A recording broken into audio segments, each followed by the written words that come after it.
today's revised list of business. Yeah. Sri Sawarlal ji Jat.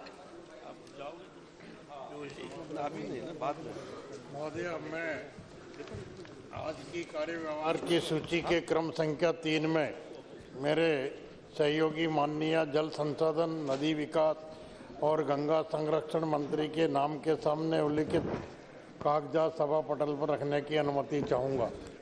Shri अनंत गीते। अध्यक्ष महोदया, मुझे आज की संशोधित कार्य सूची में मेरे नाम के सामने क्रम संख्या 4 पर सूचीबद्ध कागजात सदन के पटल पर रखने की अनुमति प्रदान करें। Chaudhary Virendra Singh ji. Back to lay on the table of the House the paper listed against my name at serial number 5 of today's Lok Sabha revised list of business. Shri Santosh Kumar Gangwar ji. Sir, I beg to lay on the table of the House paper mentioned against my name as serial number 6 at today's revised list of business. Shri Piyush Goyal ji. Madam Speaker, I rise to lay on the table of the House papers mentioned against my name at serial number 7 of today's revised list of business. Shri Sawarlal जी जाट। माननीय अध्यक्ष महोदय, मैं आज की कार्य व्यवहार की सूची के क्रम संख्या 8 में अपने नाम के सामने उल्लिखित कागजात सभा पटल पर रखने की अनुमति चाहता हूँ। Shri P Radhakrishnan ji. Madam, with your permission, I beg to lay on the table a copy each of annual report, review statement and notification in English and Hindi mentioned against my name at serial number 9, 5, 1, 2, 6 and 7 in the revised list of business. Report of Standing Committee, Sri P.P. Chaudhary.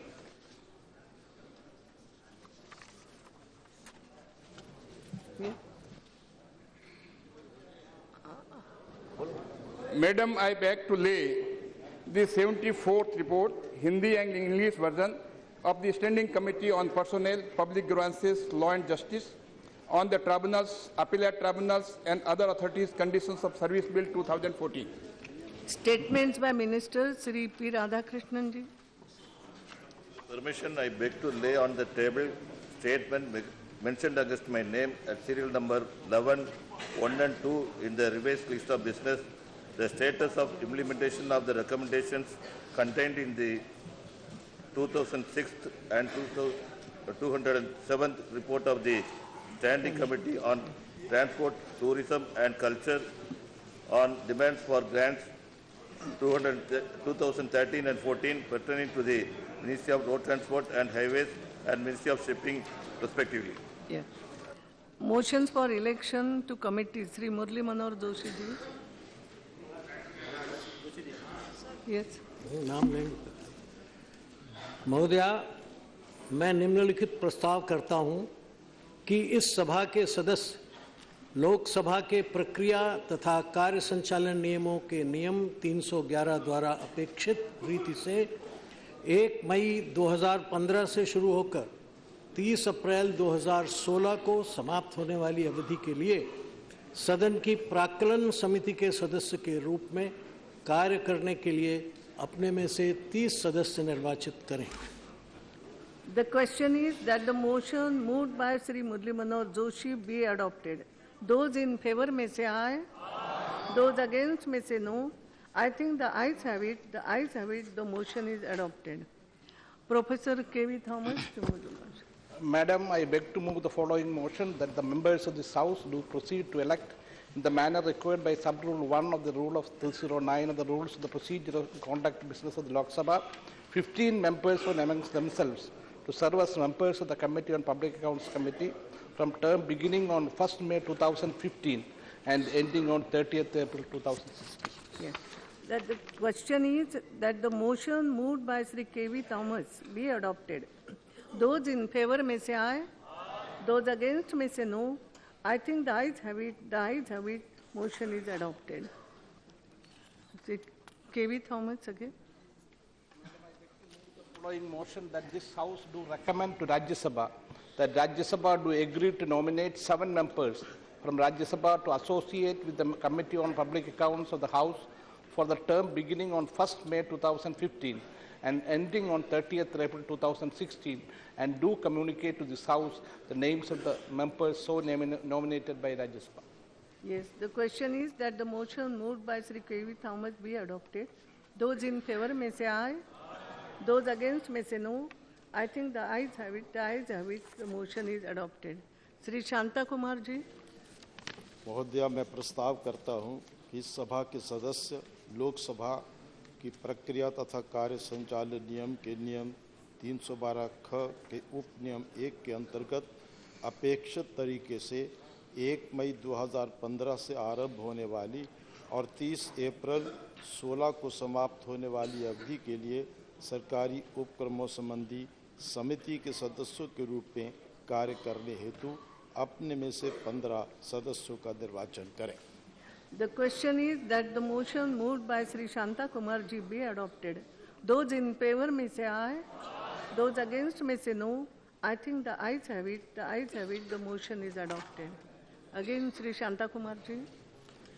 महोदया, मैं प्रस्ताव करता हूं कि यह सभा राज्यसभा से यह सिफारिश करती है कि राज्यसभा 1 मई 2015 से आरंभ होने वाली और 30 अप्रैल 2016 का समाप्त होने वाली अवधि के लिए सभा की सरकारी उपक्रमों संबंधी समिति से सहयोजित करने हेतु राज्यसभा से 7 सदस्यों को मनोनीत करने पर सहमत हो और राज्यसभा द्वारा इस प्रकार मनोनीत सदस्यों के नाम इस सभा को सूचित करें। The question is that the motion moved by Shri Shanta Kumar ji be adopted. Those in favor may say aye. Those against may say no. I think the ayes have it. The ayes have it. The motion is adopted. Shri Phaggan Singh Kuleste ji. महोदया, मैं प्रस्ताव करता हूं कि इस सभा के सदस्य लोकसभा के प्रक्रिया तथा कार्य संचालन नियमों के नियम 33(1) खा के उपनियम 1 द्वारा अपेक्षित रीति से 1 मई 2015 से शुरू होकर 30 अप्रैल 2016 को समाप्त होने वाली अवधि के लिए अनुसूचित जातियों तथा जनजातियों के कल्याण संबंधी समिति के सदस्य के रूप में कार्य करने के लिए अपने में से 20 सदस्य निर्वाचित करें। The question is that the motion moved by Shri Phaggan Singh Kuleste ji be adopted. Those in favor may say aye. Those against may say no. I think the ayes have it. The ayes have it. The motion is adopted. Shri Phaggan Singh ji. महोदया, मैं प्रस्ताव करता हूं कि यह सभा राज्यसभा से यह सिफारिश करती है कि वह अनुसूचित जातियों तथा जनजातियों के कल्याण संबंधी समिति जिसका कार्यकाल 1 मई 2015 से शुरू होकर 30 अप्रैल 2016 तक का है से सदस्यों को संबद्ध करने के लिए राज्यसभा से 10 सदस्य मनोनीत करें और अपने द्वारा मनोनीत सदस्यों के नाम इस सभा को बताएं। The question is that the motion moved by Shri Phaggan Singh ji Kuleste be adopted.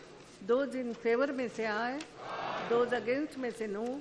I think the ayes have it. The ayes have it. The motion is adopted. Now, the budget railways, Shri Suresh Prabhu.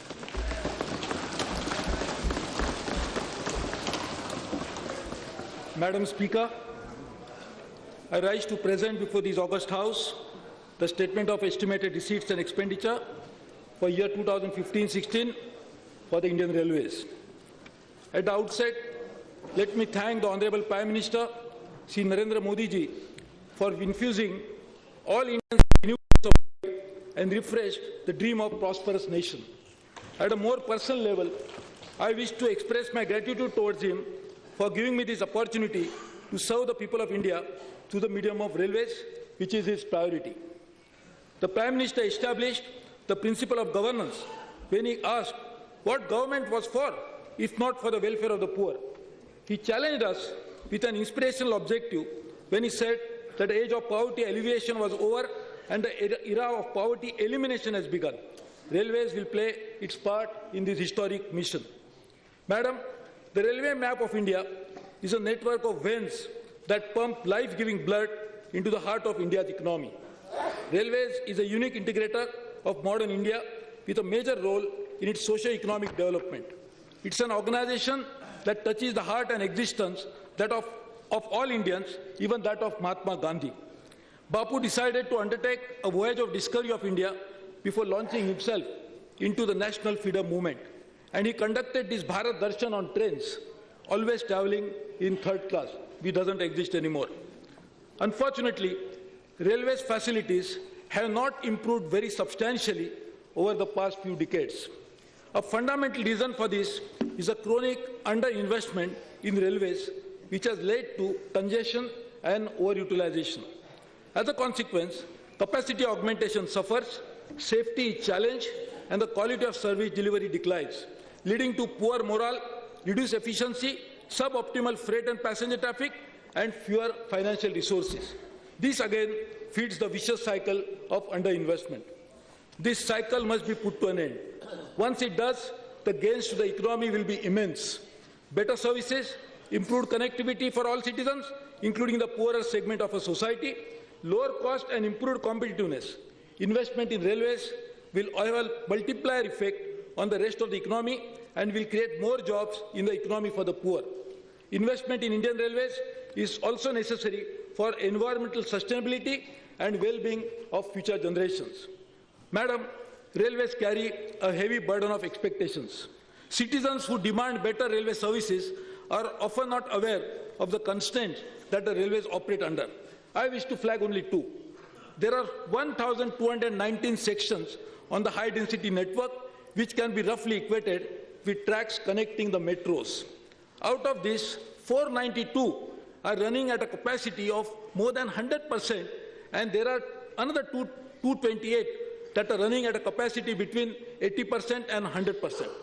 If a section is overstretched, the entire line gets overstretched. There is no slack available for maintenance and train speed slow down. On a single track, railways have to run fast express trains like Rajdhani and Shatabdi, ordinary slow passenger trains, as well as goods trains. Is it surprising that though Rajdhani and Shatabdi are capable of doing 130 kilometers per hour, the average speed does not exceed 70? Is it surprising that an ordinary passenger train or a goods train cannot average more than 25 kilometers an hour? In the next 5 years, our priority will be to significantly improve capacity on the existing high-density networks. Improving capacity on existing network is cheaper. There are no major land acquisition issues and completion time is shorter. The emphasis will be on gauge conversion, doubling, tripling, and electrification. Average speed will increase, trains will become more punctual, goods trains can be timetable. पर मेरे मन में सवाल उठता है, ये प्रभु ये कैसे होगा? प्रभु ने तो कुछ जवाब नहीं दिया। तब ये प्रभु ने सोचा कि गांधी जी जिस साल भारत आए थे, उनकी शताब्दी वर्ष में भारतीय रेल को एक भेंट मिलनी चाहिए कि परिस्थिति बदल सकती है, रास्ते खोजे जा सकते हैं। इतना बड़ा देश, इतना बड़ा नेटवर्क, इतने सारे रिसोर्सेज, इतनी विशाल मैन पावर, इतनी स्ट्रांग पॉलिटिकल विल, तो फिर क्यों नहीं हो सकता रेल का पुनर्जन्म? I am reminded of a novel by Shubhada Gokte titled Khandalecha Ghatasati. The novel is a fictionalized account of India's first railway line being constructed crossing the Sahyadri range. You build a section at a time. You build a tunnel at a time. You then move on to the next section and the next tunnel. You build bit by bit. We must restore the strength of Bharatiya Rail as the backbone of a country's transportation infrastructure. Bharatiya Rail must be substantially regain the market share of freight transport. Rail transport must be made reliable, comfortable, and safe, and benchmarked to global standards. कुछ नया जोड़ना होगा, कुछ पुराना तोड़ना होगा, कुछ engine बदलने होंगे, कुछ पुर्जे रिपेयर करने होंगे, कुछ ताकतें दिखानी होगी, कुछ कमजोरियां मिटानी होगी, कुछ रास्ते बदलने होंगे, कुछ नई दिशाएं खोजनी होगी. I am convinced we can deliver. We cannot deliver overnight. The legacy of past decades will take some time to neutralize. I believe that good governance emerges out of participative government. In a very short span of time, I visited most of the states, tried to interact with many employees, stakeholders, and customers. I took the initiative to connect directly with the users through social media. I am glad to inform that over 20,000 suggestions were received. We have already started working on feasible ones. You may also find some incorporated in this budget as well. This experiment gave me an insight into how involved people are with the railways and the will to see it getting better and reaffirming its position as a growth engine of a great nation. We have prepared a forward-looking agenda. Over the next 5 years, railway has to go through transformation. We have fixed 4 goals for ourselves. Goal number 1, to deliver a sustained and measurable improvement in customer experience. We are launching initiatives that will systematically address customer concerns about cleanliness, comfort, accessibility, service quality, and speed of train. The goal number 2, make rail a safer means of travel.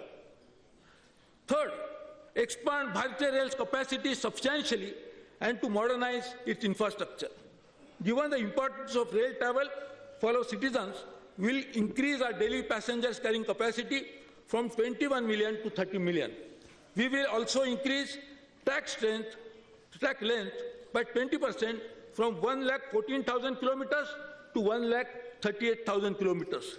And we will grow our annual freight carrying capacity from 1 billion to 1.5 billion tons. Fourth objective is to finally make Bharatiya Rail financially self-sustainable. This will mean generating large surpluses from our operations, not only to service the debt needed to fund the capacity expansion, but also to invest on an ongoing basis to replace our depreciating assets.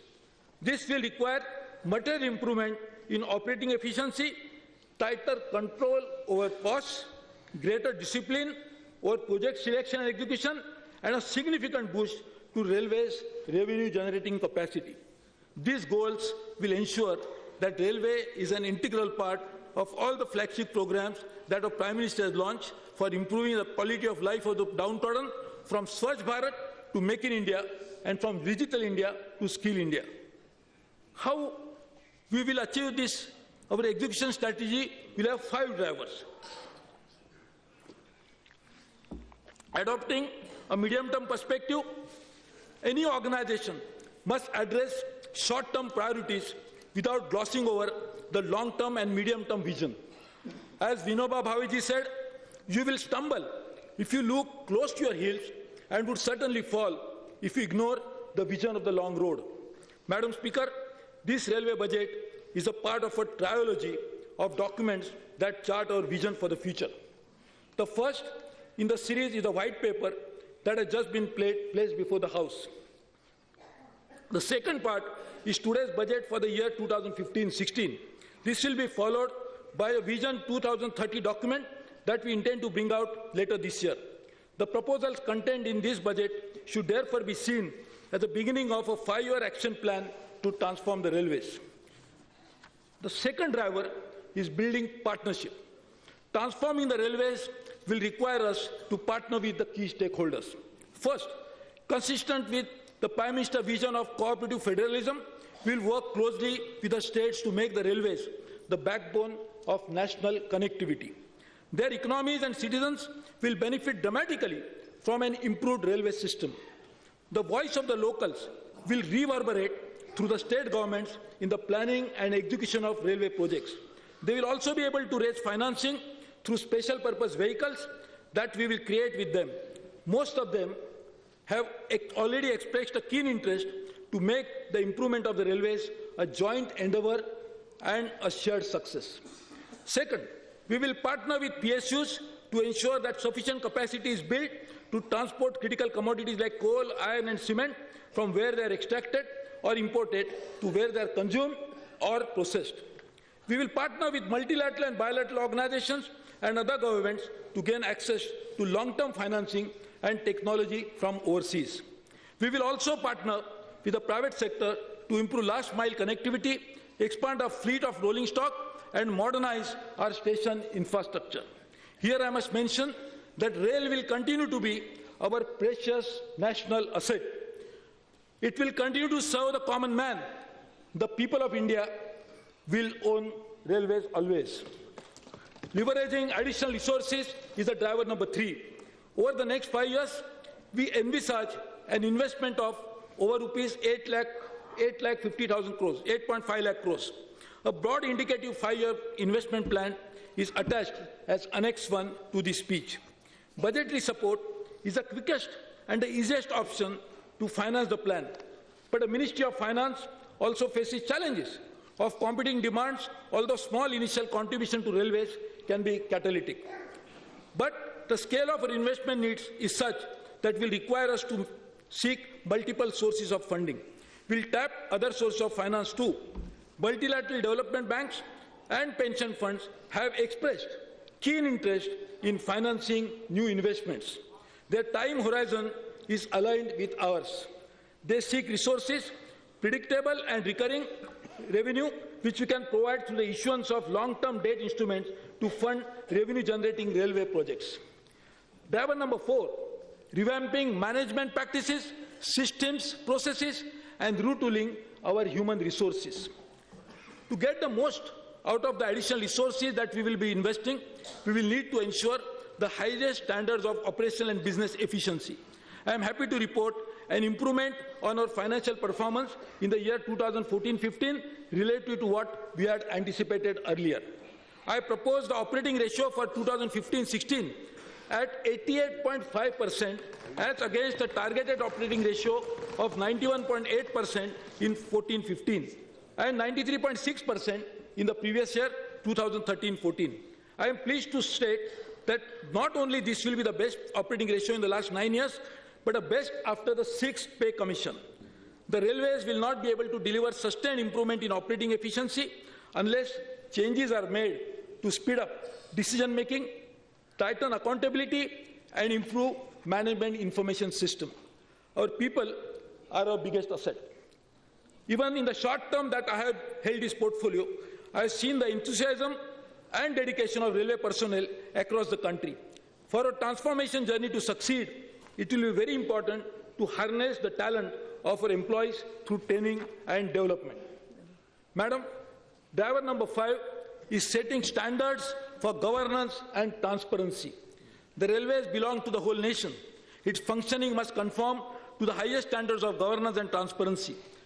Decisions must be fair to all stakeholders, from our poorest customer to our employees and our business partners. My first decision as a minister was to delegate all my tender approving powers to the level of general managers. Transparency has many dimensions.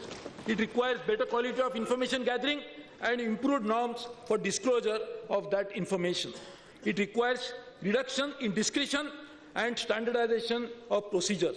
It requires accountability. Studies have shown that greater transparency and accountability are pro-poor instruments, since the relatively poor suffer more from lack of it. Apart from delegation of powers, I am proposing to undertake measures with a view to bringing in transparency into the day-to-day activities benefiting the common man. I am aware how much they suffer at stations, at various places, so we will make sure that we work on that as well. Madam, after these 4 goals and 5 drivers, let me now turn to details of 11 major thrust areas of our action plan. The first, obviously, is a customer service, and I hope the House will bear with me. This is a little long list. How to improve quality of life in journeys? Madam, I am happy to say, and I am sure all my House will join me, I have not increased the passenger fares. We are directing our efforts to make travel on Indian Railways a happy experience with mix of several initiatives. First, obviously, is a cleanliness, which is a major area of dissatisfaction. Ensuring higher standards of cleanliness is of utmost priority for us. We want to make Swachh Rail the driving force behind this government's flagship program, Swachh Bharat Abhiyan. Hence, we now work on Swachh Rail, Swachh Bharat. We propose to create a new department for keeping our stations and trains clean. Integrated cleaning will be taken up as a specialized activity, which will include engaging professional agencies and also training our staff in the latest cleaning practices. Railway plan to set up waste-to-energy conversion plants near the major coaching terminals to dispose waste in an environment-friendly manner. One pilot plant will be set up to begin with, followed by many more in the near future. The condition of toilet facilities is our stations and trains need major improvement. We'll build new toilets covering 650 additional stations compared to 120 stations last year. Bio toilets are being fitted in coaches. So far, we have replaced the existing toilets with 17,388 bio toilets. This year alone, we intend to replace another 17,000 toilets. Research and Design and Standard Organization has also been tasked with making available within a period of 6 months a design of vacuum toilets. Even the quality of Indian Railways onboard housekeeping service, presently available in 500 pairs of 10, is being relooked to make it more effective. We'll take simple steps immediately to address customer concern. I take this opportunity to appeal to all my fellow citizens that Railways is your traveling home. Please keep it clean. Bed linen. We will launch a program to improve design, quality and cleanliness of bed linen within the next 6 months. We have approached NIFT for designing bed linen. Additionally, the facility of online booking of disposable bedrolls at select stations is being extended to all passengers through IRCTC portal on payment basis. We'll increase the number of mechanized laundries. Helpline. I hope people don't have to use it, but they still need it, is a helpline. Every responsive organization should have a system to address grievances from its valued customers. In all, an All India 24/7 helpline number 138 will become operational to attend to the problems of passengers on a real-time basis. Passengers will be able to call up for complaints even while on trains. A mobile application to redress railway-related complaints is also being developed. We intend to start this facility in Northern Railways from 1st of March 2015, 3 days from now. Based on the experience gained and the feedback received from passengers, this will be extended to all our railways soon thereafter. Further, keeping in mind the criticality of security-related issues, we have dedicated toll-free number 182 for receiving security-related complaints. Railways would utilize resources from Nirbhaya Fund for augmenting security for a woman passenger, for which I thank the Honorable Finance Minister for being so generous in doing many things besides this. Ticketing. One of the biggest problems faced by the common man intending to travel in unreserved class is purchasing a ticket.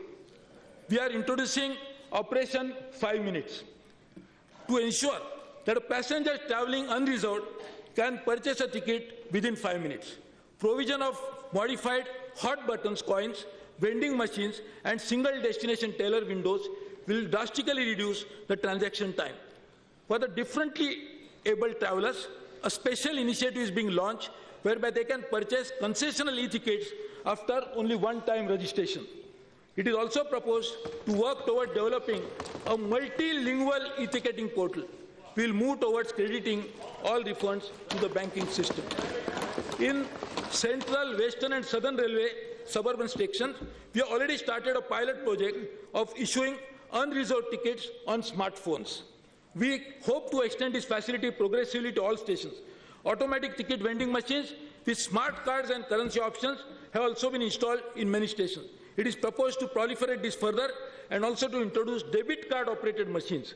Introduction of integrated ticketing system on the lines of rail-cum-road tickets to Jammu and Srinagar route will be expanded to many other routes. For the benefit of our brave soldiers, a defense general will be happy. A defense travel system has been developed for elimination of warrants to make travel easier. This facility has been commissioned in 600 locations out of 2,000 locations. The facility is being expanded further. Catering. To provide freedom to our valued passengers to select their meals from an array of choices, including local cuisine, e-catering has been introduced in 108 trains on an experimental basis only last month. Food can be ordered through the IRCTC website at the time of booking tickets. We are working to integrate the best food chains in our country in this project. Depending on the response from our customers, the facility will be extended to cover more trains. It is also intended to set up base kitchens in specified divisions to be run by highly credible agencies for serving quality food. At the moment, water vending machines are sparse, so people are forced to buy bottled water. We will expand this to cover in most railway stations. This will ensure availability of clean drinking water at very low cost to the people, apart from being environment-friendly measure. Leveraging technology for customers, and it's a major issue, handheld terminals will now be provided to travelling ticket examiners, which can be used for verification of passengers and downloading charts. This system will help us to move towards paperless ticketing and charting and expedite finalization of refund claims, apart from saving reams of paper. I know paper industry will not be happy. We are also exploring the idea of extending the facility of SMS on mobile as a valid proof to travel for PRS ticket as well. We are putting in place an integral customer portal, which will be a single interface for the customers to access different services. Seamless navigation would be possible across different websites of railways.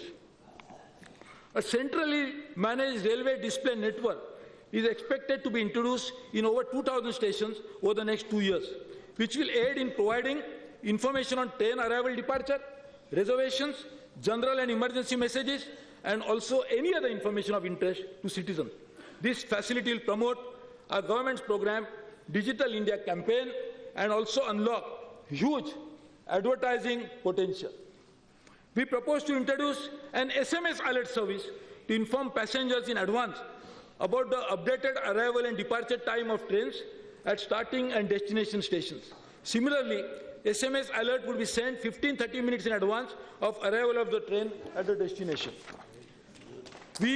For the safety of our women passengers, surveillance cameras will be provided on a pilot basis in selected mainline coaches and ladies' compartment of suburban coaches without compromising the privacy. I am happy to announce that our Delhi division is taking up a project for introducing onboard entertainment on select Shatabdi trains on a license fee basis. Depending on the response, this facility will be extended to all Shatabdi trains. Small thing, but complaints were issued. Mobile phone charging facilities would be provided in general class coaches, and the number of charging facilities would be increased in super class coaches. Station facilities.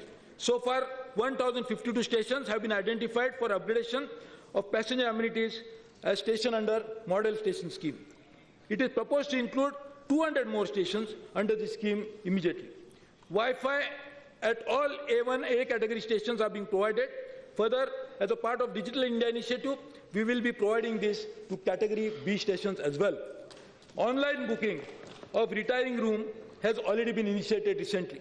The facility of self-operated lockers would also gradually be made available at all stations. It is proposed to provide concierge service through the IRCTC at major stations for assistance of passengers for the pick-up and drop. So you can inform them, they'll come and pick you up, they'll drop you wherever, of course on payment basis. We will also provide a facility for online booking of wheelchair for senior citizens, patients and differently aided passengers through IRCTC on select stations. More berths will be made available to the increase in number of coaches to meet the growing demand for confirmed seats on trains. We will achieve this through efficient utilization of assets. Trains which are fully patronized throughout the year will be augmented with additional coaches from trains which have relatively lower occupancy level. Further capacity in identified trains will be augmented to run with 26 coaches from existing 24 coaches. More general class coaches will be added in identified trains for the benefit of the common man. It is also proposed to introduce air-conditioned MOU service in the Mumbai suburban railways. My friends will be happy. We have replaced the present ladders used for climbing upper berths, which are uncomfortable, with user-friendly ones. We approached the National Institute of Design for this purpose. As a short-term measure, however, we propose to increase the quota of lower berths for senior citizens. TTEs would also be instructed to help senior citizens, pregnant women, and differently abled persons in obtaining lower berths. Folding ladders would be made available in coaches for easy climbing. The middle bay of coaches will be reserved for women and senior citizens like me for reasons of safety. For better customers' experience, would focus on superior coach design and interiors. Railway is collaborating with NID to develop economically designed seats. We also intend to progressively replace all coaches with LHB design coaches. And this is very important, with a view to providing superior riding experience and about 20% increase in journey time, it is proposed to introduce a very modern train in the world, train system called train sets.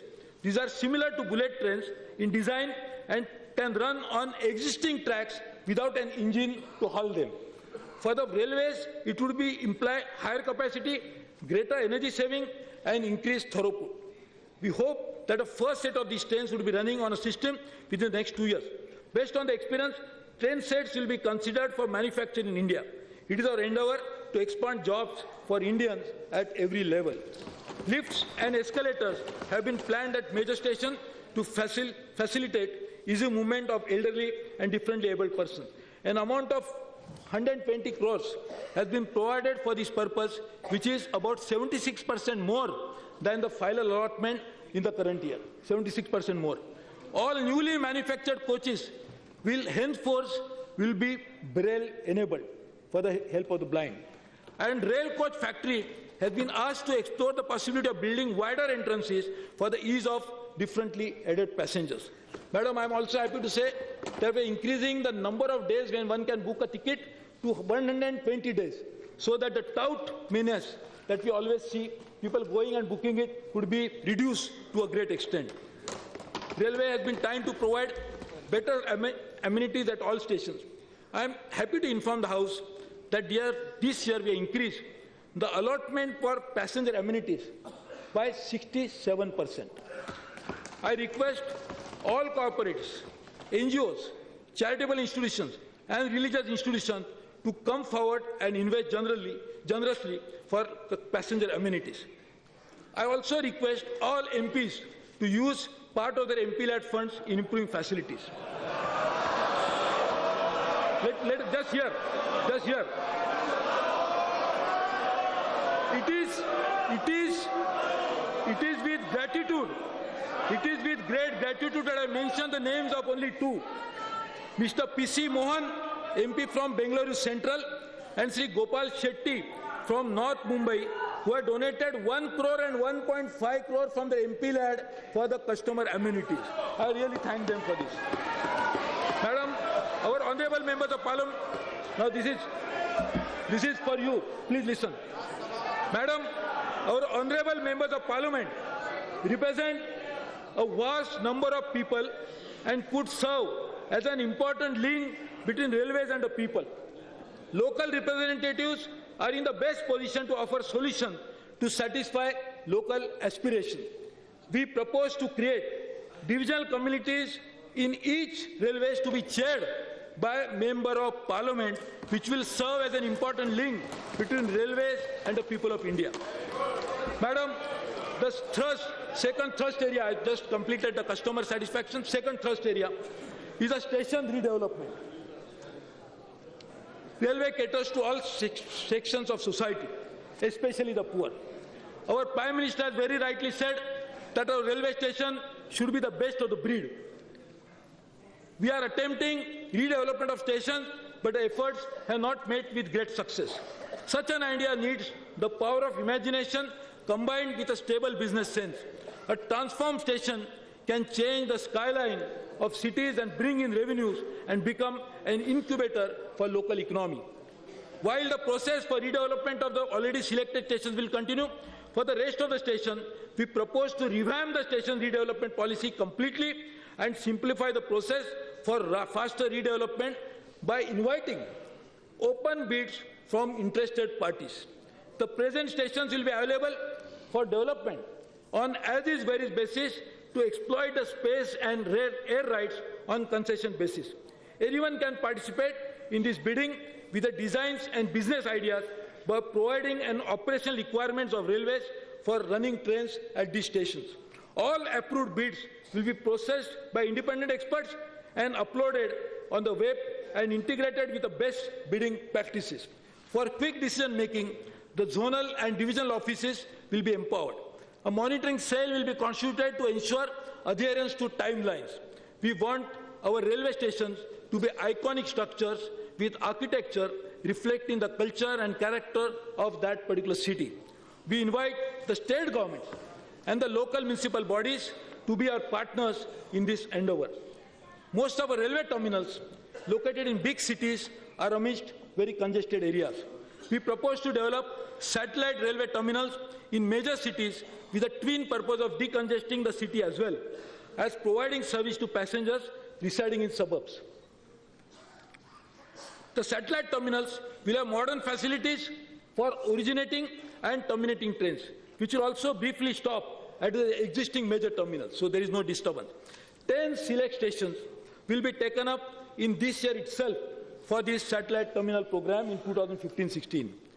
Madam, the third thrust area and the important one is the capacity augmentation. The key objective of our action plan of transforming the railways is to significantly expand our network capacity. Our high-density networks are congested, overstrained, and capacity constrained. Our customers are dissatisfied. Our key customers like coal, steel, and cement need new lines to transport their wares. There are inherent advantages in creating more capacity on the existing networks. It requires shorter completion time, since most of the land is already available. It is less expensive, and it generates incremental revenues very quickly. This revenue then can be used to invest in our other lines.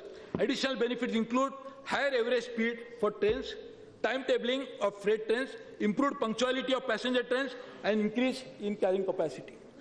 While last mile connectivity projects continue to be accorded the highest priority, we intend to fast track the sanctioned work on 7,000 kilometers of double, third, fourth lines and commission 1,200 kilometers in the next year itself at an investment of 8,686 crore. The budgetary allotment under the capital is 84% higher than 14-15. We also intend commissioning 800 kilometers of gauge conversion.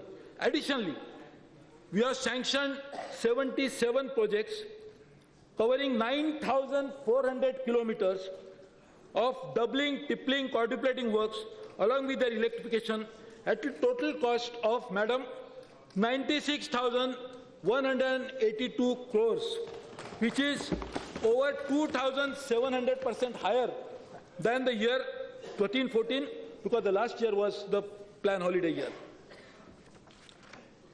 Negotiations are on with financial institutions for funding of this project through extra budget resources.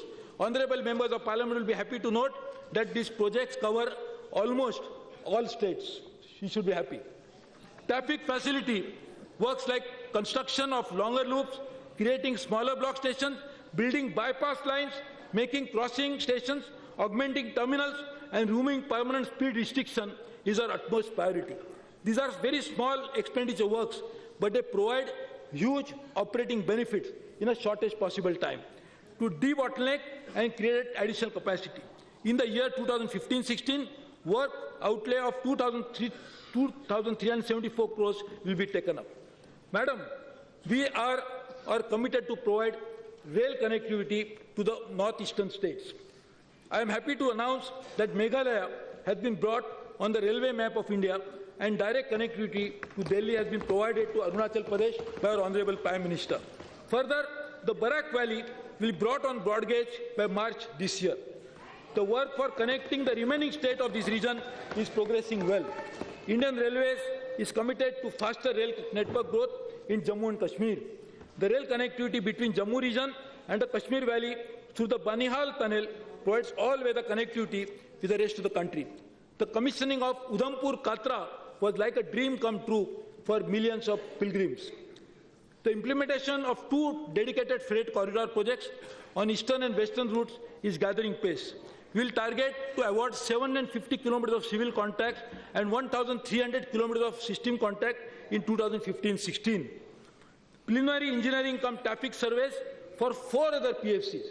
Besides this, Madam, 4 other DFCs, that is dedicated freight corridor, is in progress and will be completed this year. We intend to explore the idea of construction of DFC feeder routes after the trunk routes are made through private participation. In order to achieve fuel economy and also to enhance traffic output, it is necessary to accelerate the pace of railway electrification.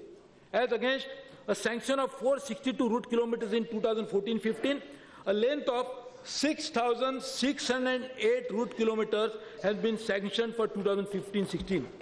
This constitutes an increase of 1,330% over the previous year. Expansion of freight handling capacity. Railways must expand freight handling capacity in tandem with the expansion of freight carrying network, and therefore we propose to set up Transport Logistic Corporation of India to develop common user facilities with handling and value-added services to provide end-to-end logistic solution at select railway terminals through public-private partnership. In this initial period, it has been proposed to upgrade 10 existing goods sheds and develop 30 small multimodal logistic park where railways has surplus land. For the benefit of the farmers, a state-of-art perishable cargo center is under completion at Azadpur Mandi with a scientific banana ripening center. We have taken steps to develop the air cargo sector to facilitate and integrate the movement of air cargo between ICDs and the gateway airports.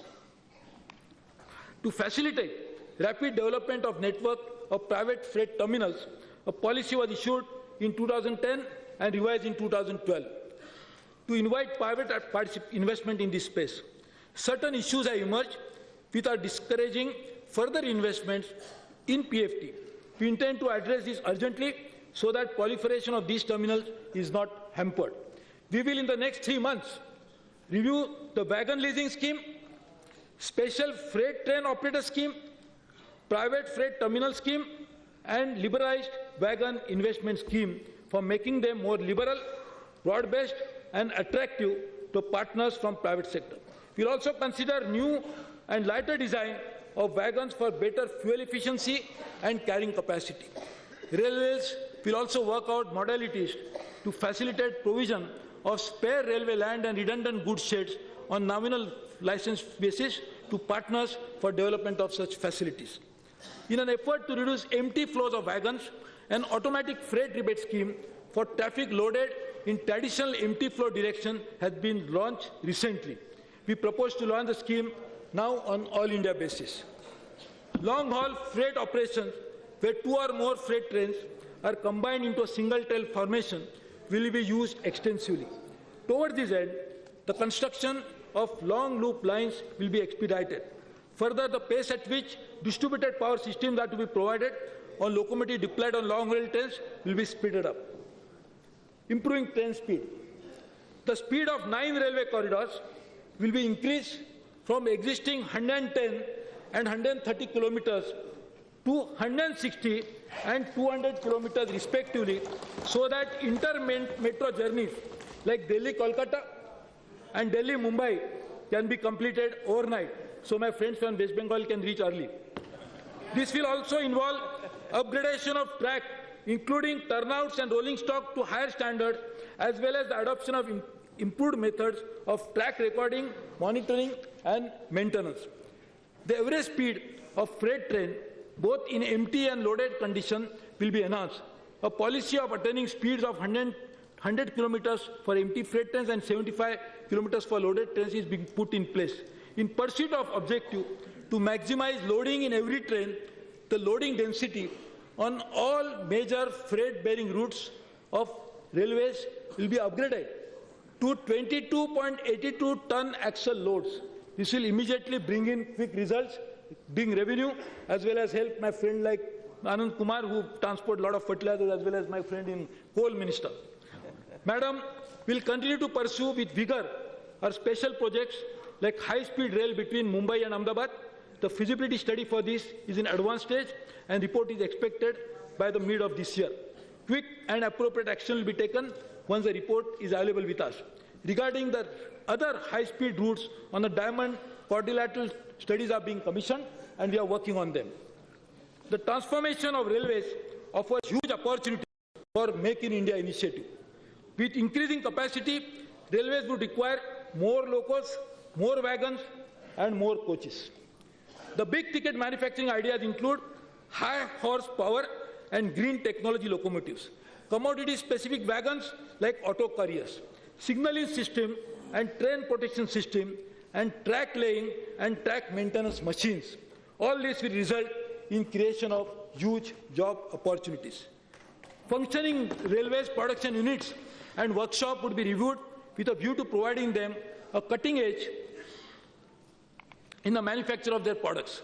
Measures for technological upgradation and enhancing productivity would be undertaken to make them self-sustaining. Spare capacity in these units can be used for external customers. We propose to get a study conducted to examine this immediately. Thrust number 4, safety, is of paramount importance. The loss of even single life is too high a price to pay. I offer my deepest condolences to the family of all accident victims and railway personnel who have sacrificed their lives in the line of duty.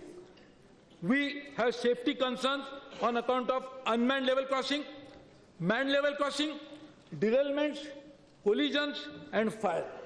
An action plan is being prepared for each of these areas separately. We are preparing 5-year corporate safety plan ready by June 2015, that is the next 3 months, indicating annual quantifiable targets. We will examine all pending recommendations made by high-level Dr. Kakodkar committee in next 2 months, that is April 2015.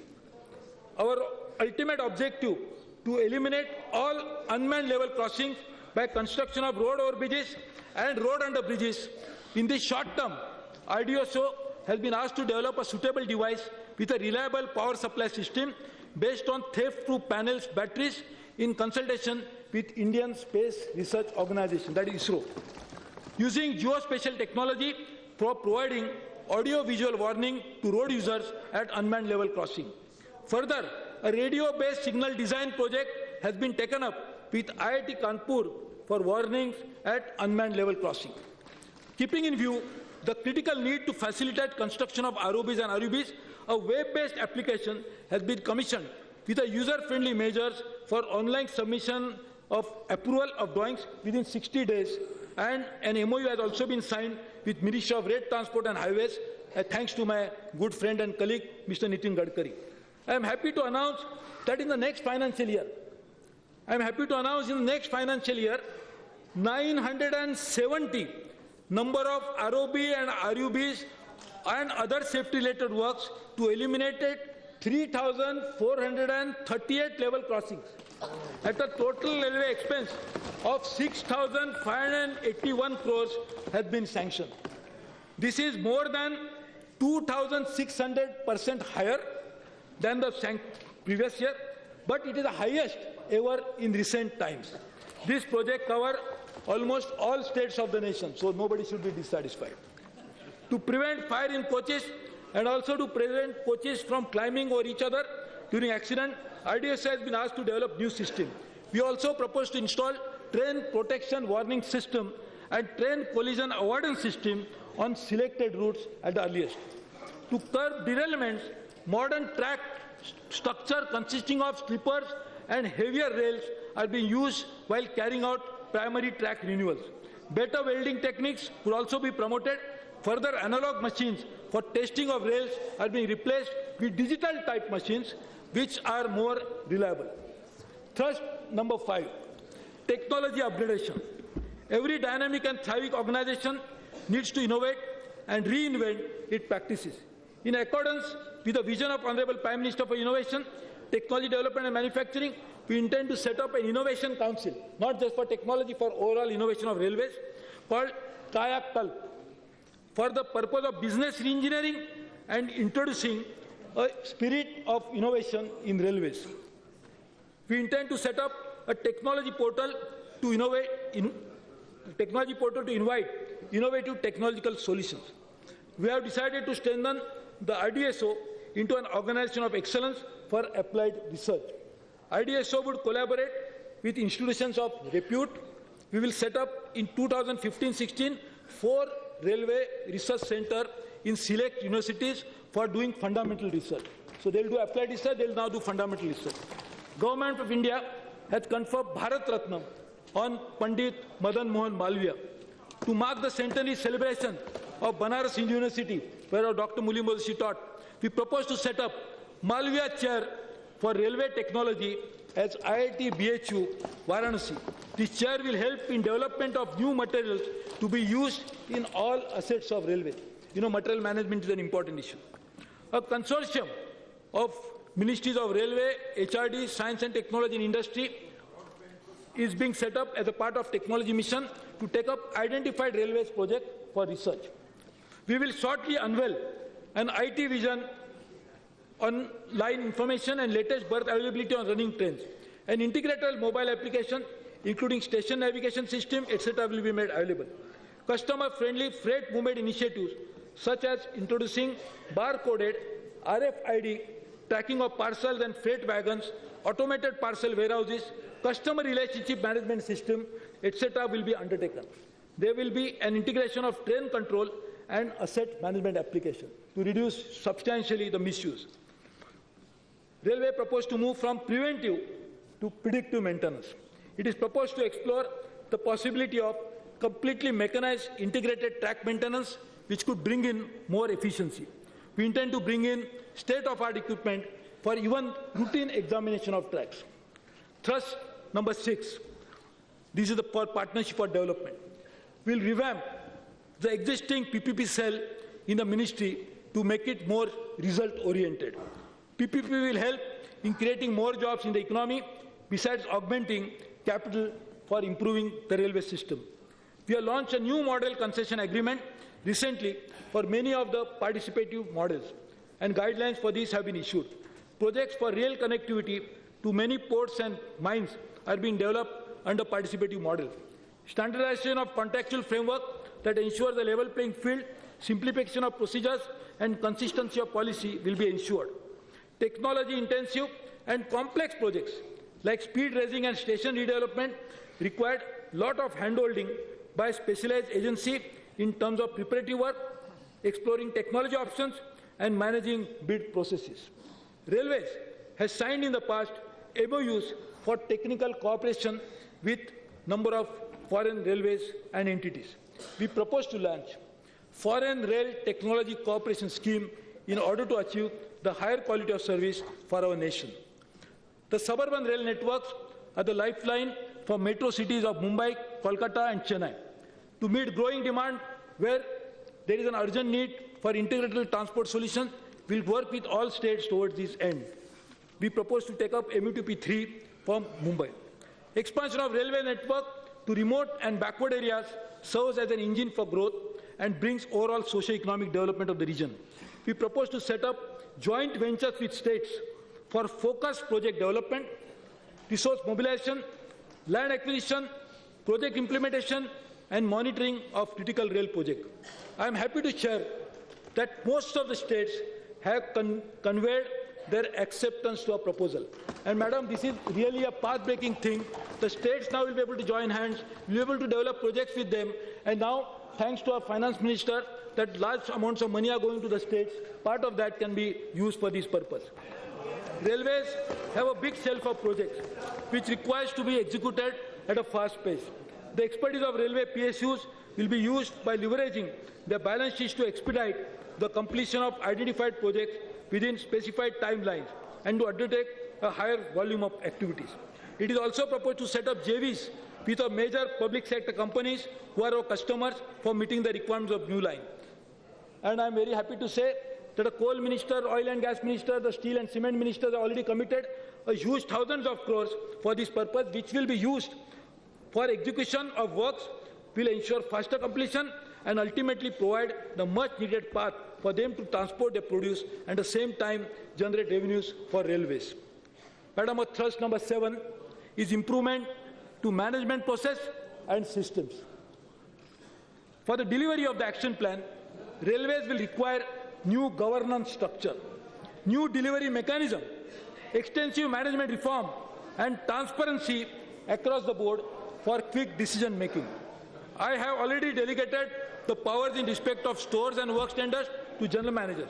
I intend to further delegate, decentralize, and deregulate. Rules and regulations governing freight business will be simplified and made more customer friendly. We have abolished the system of obtaining rail transport clearance from the ministry. We also intend simplifying the entire process of construction of private siding. Delegation empowerment should be accompanied with accountability and responsibility, and also monitoring from the apex to ensure that the organization objectives are being met. Towards this end, we propose to get a systems audit conducted for all railways in the next few months. An exercise in identification of global benchmark for key operating and maintenance activity is being carried out. We intend to improve upon the existing appraisal mechanism for the selection of project and introduce simulation tool for project planning and decision making. Further, it is proposed to introduce EPC system for contracting of all our railway projects. We have limited resources and thus must ensure that all public expenditure results in optimal outcome. We therefore intend to set up working group to modify the present system of accounting to ensure tracking of expenditure to desired outcomes. The data on costing would be available online, including costs incurred on constructing, augmenting, maintaining and operating railway lines. This will also help in undertaking post-commissioning evaluation studies. We will have the train operations audited with a view to increasing productivity and bringing in transparency. We are also proposing to expand the paperless working in our material management system. In line with focus on ease of doing business, we'll digitally integrate our vendors through vendor interface management system to provide single window interface. Madam, the most important thrust 8 area is resource mobilization. Madam, railway is resource tight. This is unsustainable.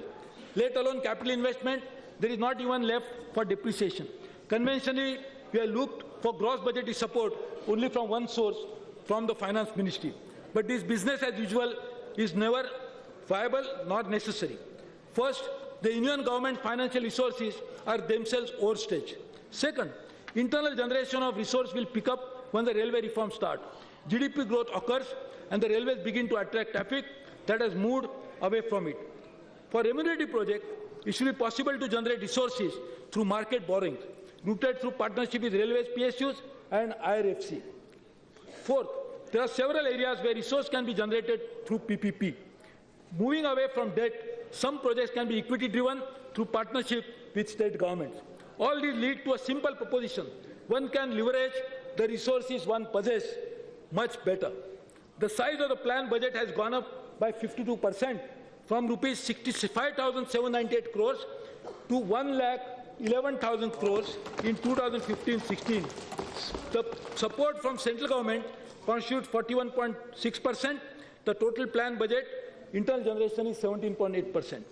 It is proposed to set up a financing cell in the railway board to make sure that we raise additional resources with taking advantage and benefit of advice from experts in the field, even from outside.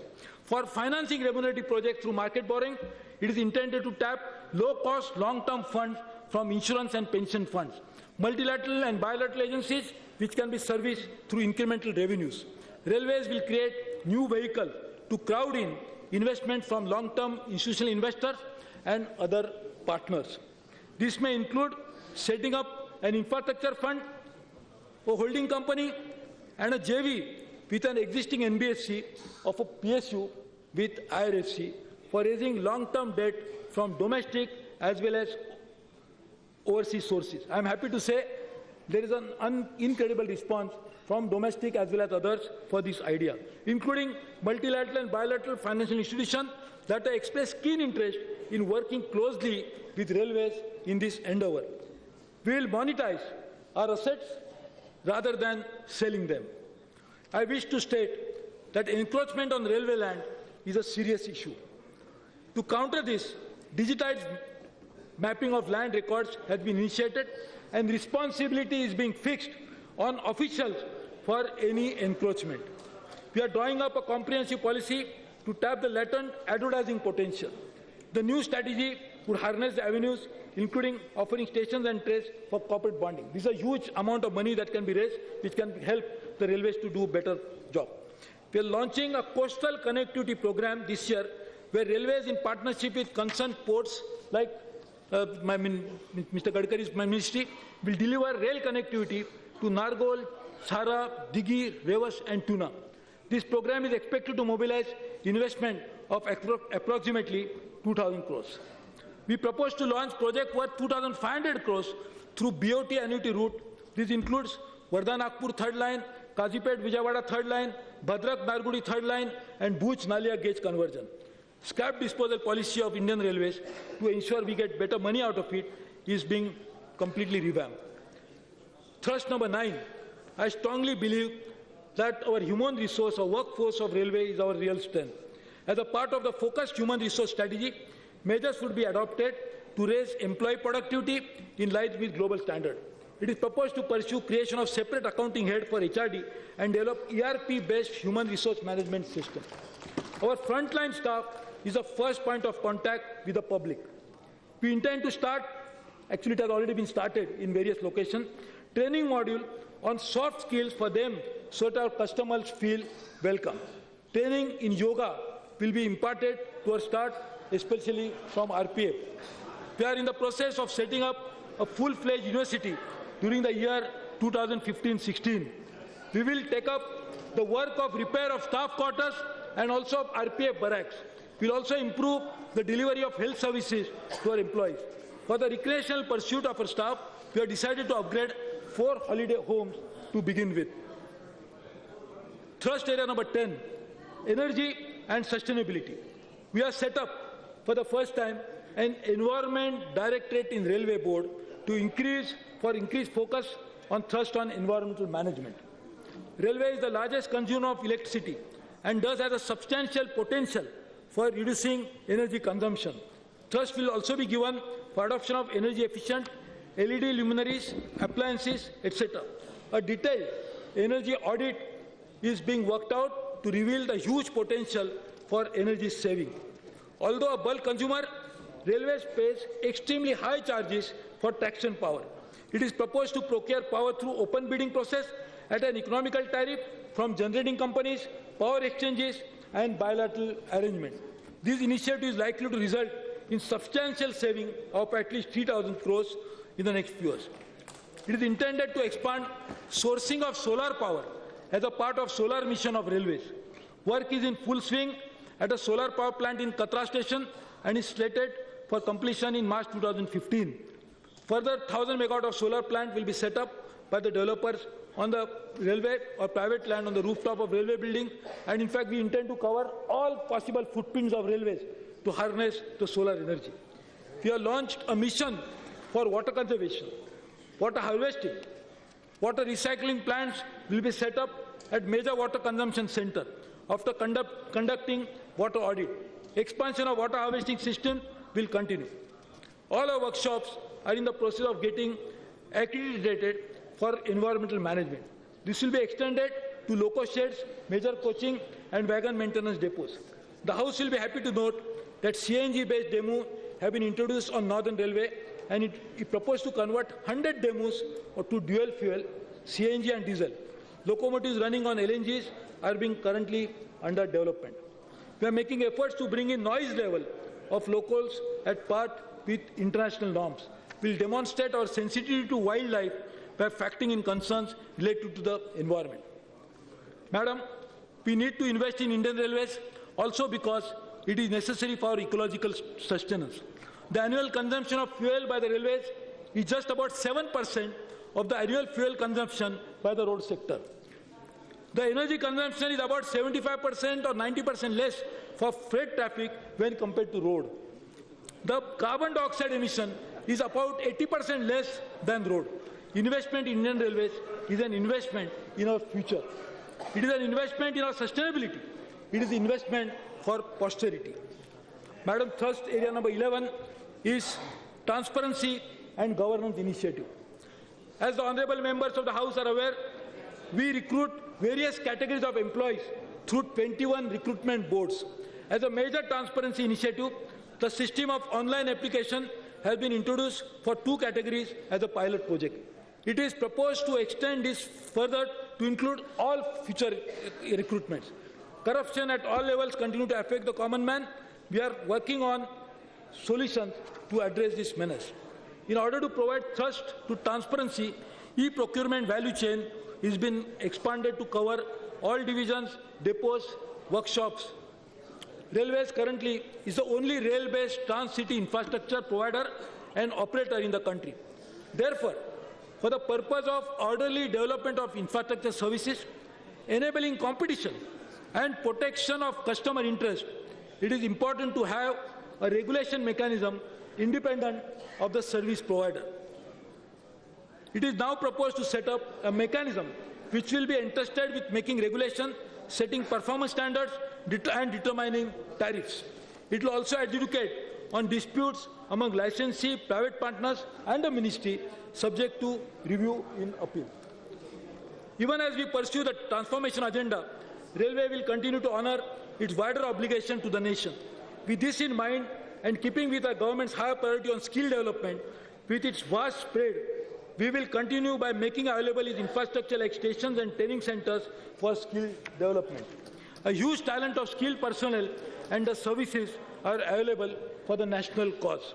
To encourage self-employment, we will promote products made by self-help groups consisting mainly of women and youth.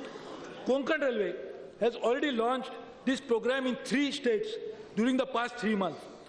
Konkan Railway expects to generate self-employment for approximately 50,000 persons from this scheme in the next 5 years. Tourism holds a great potential for job creation and economic development of region. We will join this effort of Incredible Rail for Incredible India. We have successfully experimented on Konkan Railway tourism promotion through training of auto rickshaws and taxi operators as tourist guides, since they are the first point of contact for the passengers. We intend replicating this at major tourist destinations. We propose to explore the possibility of offering some coaches in select trains connecting major tourist destinations to travel agencies on a revenue sharing model. I have the honor to recall that this year we are celebrating 100 years return of Mahatma Gandhi from South Africa to India. IRCTC will work on promoting Gandhi Circuit to attract tourists to mark this occasion. To help farmers to learn about the new farming and marketing techniques, IRCTC will work on Kisan Yatra, a special travel scheme. The financial performance for year 2014-15 and budget estimates of receipts and expenditure of 15-16 are at Annex 2. The actions in the 11 thrust areas which are described cannot remain mere policy pronouncement. Railways cannot function as business as usual mode. We have to gear up to face the future challenges. I will ensure that Railway delivers quantifiable and visible improvements. Our most critical initiative will be pursued in a mission mode under direct oversight and designated senior official in as ministry as a mission director. A similar structure will be replicated in all zonal railways. I will personally monitor on all major thrust areas. I am confident that I have the support of 13 lakh dedicated men and women in this endeavour. Madam, at present, due to overutilized line capacity and backlog on track renewals, there are speed restrictions which lead to delay in running of more number of trains. And I want to give more trains as we have more demands from everybody. The review is being done, will be completed soon, so that we can announce new trains and increase frequency in this session of Parliament itself. Swami Vivekananda once said, take up one idea, make that one idea your life. Think of it, dream of it, live on that idea. Let the brain, muscles, nerves, every part of your body be full of that idea, and just leave every other idea alone. This is the way to success, unquote. For me, that idea is a transformation of railways. We can and we will turn the railways around. We will fulfill the Prime Minister's vision for the railway. We seek the support of all of you in this national endeavour to hold the key to transformation of India itself. Ek Bharat, Shresth Bharat. With these words, Madam Speaker, I commend the railway budget for 2015-16 to the August House.